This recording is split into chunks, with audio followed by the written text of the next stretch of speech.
Our president GM burning questions for you. Do the Chiefs need to kind of blow up this roster while Patrick is rehabbing and getting himself back together again? Or is this more little tweaks and turns here and there? No, is this a teardown in KC? There's some major improvements that need to happen here. First and foremost, they've got to get Patrick someone who can turn around to as a bell cow back, who can get him 4 and 5 and rip off 15, 20, 30-yard runs on a regular basis. And Brett Veach knows this. He knows he has some time to go to work this offseason. At wide receiver, he's got to get himself a true number one, a true X. As Devontae Adams told me one time, a guy who, when you know they're going to him, he can still make the play anyway. They got to get that, and they got to get Chris Jones some help. Yep. They got to get a guy who can win one-on-one on a consistent basis, a guy who is a true game closer. So let me ask you this. In Field Yates' most recent mock draft, he gave them Jeremiah Love, the outstanding running back from Notre Dame. That was done before the injury to Patrick Mahomes.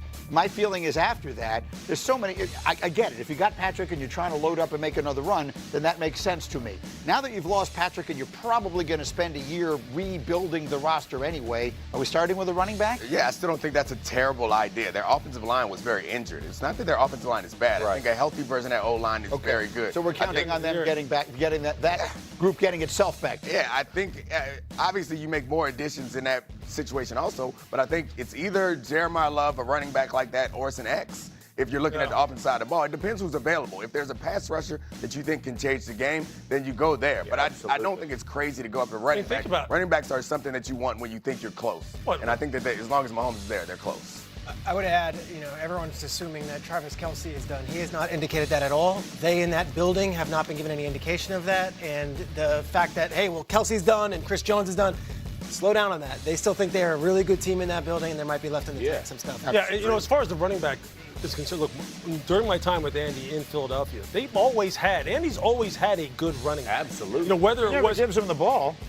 But he's always had a good running back. Whether it was Westbrook or whether it was Shady McCoy, he always had dudes. Deuce Staley, he always had guys. They haven't had one in Kansas City. They need to get one. All right, let's go to the Cowboys. What is the Cowboys? Their season is now over as far as playoff are concerned. What is their number one offseason priority? They got to get coverage defenders in the back end. Yep. They have got to get people on the corner or at safety that can turn the football over and defend one-on-one in the deep part of the field, whether that be between the numbers or outside. They just don't have it. Look, they've shown that they have addressed the first two levels of this defense.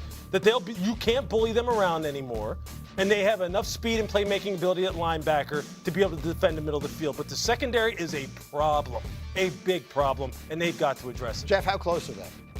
Listen, they got a great foundation. I said this yesterday. I think they have all the pieces and parts. Once you start taking care of your offensive line, young offensive line that's good young running back, one of the best QBs in the game, two really good wide receivers, like they're stacked up and loaded. And to Lewis's point, the interior portion of their defense, and listen, getting coverage guys on the back end will help them create more pass rush on their front end as well from their edges. So I like where they are. The issue is they're paying Trayvon Diggs $90 million to be defensive back. They're paying Deron Bland a huge contract to be a defensive back, and their biggest weakness is defensive back. Now, the Diggs situation is one that's being underreported, and there's some real curiosities. There hasn't played since week 6. They're saying it's a concussion.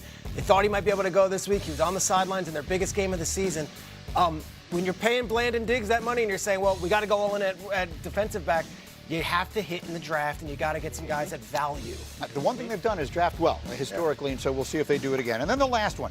This one is, I find it an absolutely fascinating question for Lewis, our burning question. Has Jackson Dart proven to you that he is the franchise quarterback for the New York Giants? I think on the football field, I don't think there's any question. I don't think there's nothing he cannot do that would lead you to believe that this guy is not the answer for you, provided that he goes through the natural maturation process, specifically as it relates to preserving his body and keeping himself out of harm's way and not taking unnecessary hits. And I think that's something that's teachable. That's not something that he's just going to be afflicted with for the rest of his career and just going to be hard-headed and put himself in harm's way. But this guy can operate under center. He can operate from the pocket. He can operate outside the pocket. He can operate a hurry-up type of fast-paced offense. He can do it all. They've got their dude. He just needs to mature, and they need to really get him some help. Okay, so I 100% was in that line of thinking. And then our colleague, Chris Canty, Chris Big Dog Canty, as we call him, on Unsportsmanlike on ESPN Radio, brought up something that I have to confess I hadn't been thinking about at all, which is to say that if you're 100% in on Jackson Dart, there's more of a gamble of that than you might think. If you stay with Jackson Dart, you better be right. Because what Fernando Mendoza has done, if you decide you're going to pass up on him in lieu of Jackson Dart, you better be right about Jackson Dart. And I get it. There is the opportunity cost of drafting yet another quarterback and foregoing what you could get in terms of the haul with the bevy of first-round picks that number one overall pick could command. But, man, that is a huge roll of the dice staying with Jackson Dart, considering what we've seen from him and the injuries throughout the course of this season. Actually, a very interesting thought and one I hadn't considered. If the season ended right now, the Giants would have the first pick. They're going to play the Raiders in Week 17 in what is the Super Bowl for draft people. That's going to. But the point is, the first pick in the draft is an asset. Yeah. Jackson Dart is an asset.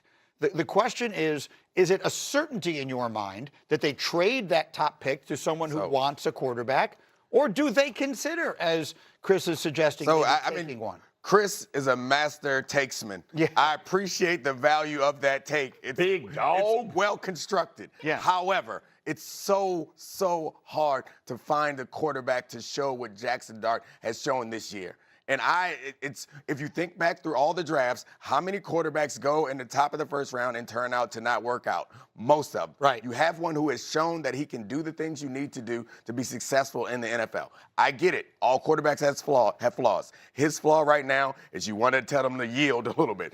And it's a lot easier to do that than to find a quarterback that's able to make the throws that he's able to make the runs that he's able to make. Of course, he needs to improve and mature, I think is the word that Lewis meant. That's right. But I am not going back in the draft. It's so hard to find one of these. Just we get him one of them Guardian caps and we tell him to slide. I'm not going to draft someone else. I guess the point, though, is if you look at it one way, if they were to trade the first pick in the draft, they'll get more for that than they would get if they traded Jackson Dart. Now, I know that doesn't mean it's a more valuable. That people prize these. It's not a don't. It's not an absurd take. Right. In a vacuum, though, Joe Shane put his name on Jackson Dart. Right. And he doesn't have the leverage to say, hey, a year later, actually, Jackson, he actually plays a little too recklessly. We're going to actually go for Mendoza. We're going to trade him.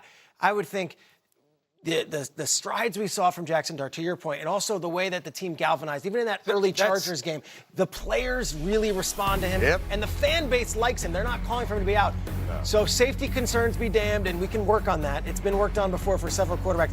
Joe Shane himself, if he is the GM still, he can't take a quarterback in back-to-back years. Okay, let me ask you this. Okay, the injury concerns notwithstanding, which I understand they're a big concern. His style of play is a big concern. People got up in arms when he had the press conference where he said, I'm not changing the way I play. This ain't soccer. Everyone was like, boom, cut him, put him on the bench. He doesn't Okay, so is it a big risk? Okay, you better be right if you pass on Fernando Mendoza. You better be right if you draft Fernando Mendoza. That's right. And you get rid of Jackson Dart, who has shown you I can make every throw in the NFL. Are you serious? I mean, what is the bigger risk is drafting, and I love Fernando Mendoza. Yes. Love him.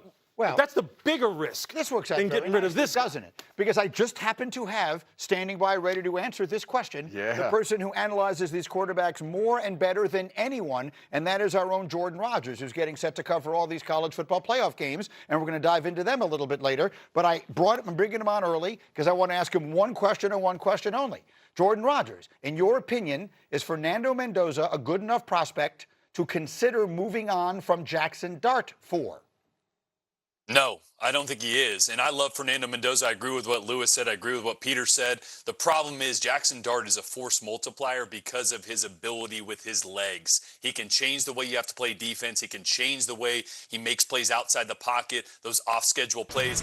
Fernando Mendoza can beat you from the pocket. He is so good, intellectual, accurate downfield, but it is so hard as a rookie to win in the NFL from the pocket without the ability to really hurt you with his legs. And I think that's the downside of his game. He can make a few plays outside the pocket, but he's not going to hurt you with his legs like Jackson was able to do this year in the NFL, he was able to do in college. If Jackson was coming out right now, he'd be the number one quarterback. I think Fernando was the Heisman by default a little bit. It was not a great year for the Heisman quarterback. I think he's the number one pick right now by default because all those guys we thought were going to be there fell off really hard. So I love Jackson. He did it without Malik Neighbors and Cam Scatterbo for most of the time as well. He's a dude you got to build around because he could be the next Josh Allen. All right, that's exactly what I wanted to hear. Jeff, give me a final word on Yeah, I this. totally agree. I mean, I think, look, we criticize him because of his aggressiveness. That can be coached out, right? Like, and understand, like, we're up here to criticize and to try to help correct people. This is not an indictment that he can't play the position. He is a franchise quarterback. Jackson Dart is what you want to build around. As an offensive lineman, I would love to block for him. Like, I would love to go block for a dude like that. Now, I'd yank him aside and be like, hey, bro, you gotta keep me getting paid. Like, you can't get knocked Messing with out. our money. But I love his attitude. Like, you want to go fight for guys like that. Let me tell you something. What that guy is in the locker room, everybody in the league's looking for, dude. I'm just telling you, with Scadaboo, Neighbors, and him, and what Jordan just said, the environment matters. Don't ever miss the environment. Jackson Dart creates an environment that people want to be around. Very quick final Yeah, word. think about the last time that you ever said about a football player, we need to get him out of here because he likes contact too. Exactly. Right, well, When's the last time we've ever said that about anyone? Right. You Understood. can pull him back. He'll learn. Yeah, He'll for learn. sure. That's the thing. I thought it was an interesting take from Chris. I thought it was worth pursuing. At the end of the day, I agree with everything that's been said here. The Giants get the first